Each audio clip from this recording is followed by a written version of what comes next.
Alright everybody, so today's lesson is on working with youth, knowing your own strengths and weaknesses. So I guess a big part of that is just thinking, what am I good at? What are my strengths?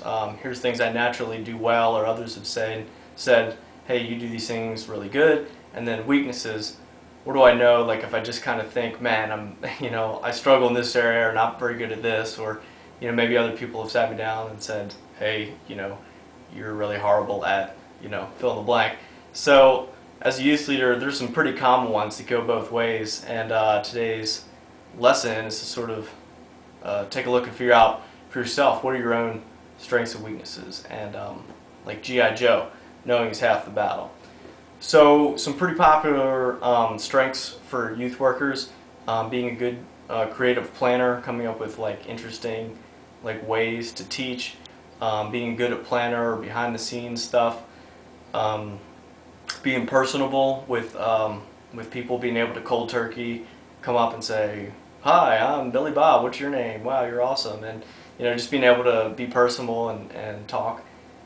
Sacrificing time, to drop everything and spend some time with a teen, or to go pick up 10 bales of hay and 20 feet of metal chains or whatever from Home Depot. Are you a servant? You like helping out in that way?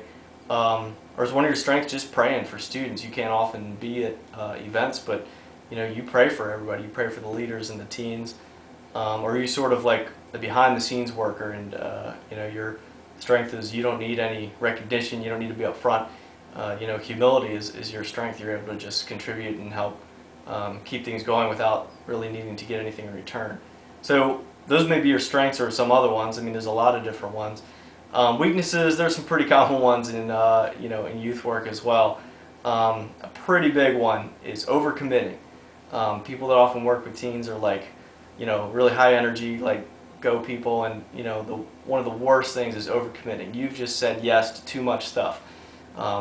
Someone asks you to do this and that and the other thing, and it's all good stuff you like to do, but you can't say no. You've overcommitted, so now you're doing 20 things and not one of them gets done right. So that's definitely a weakness a lot of youth workers have. Your time with the teens. Are you too serious, or are you not serious enough? Are you always goofing off and having fun, or are you never goofing off and you're so serious you just want to study Greek and Hebrew, and why don't you get down to business? That's one of them. Not being a team player with your other leaders, not being in touch with your other leaders, being an isolated member of the team. It's as youth leaders, as a team, we're more than the sum of our parts. If we're all just lone rangers, then really nothing is getting done the best that it could be. So are you isolating yourself? And also for communicating, are you hard to get in touch with? Do you never return phone calls, never return emails?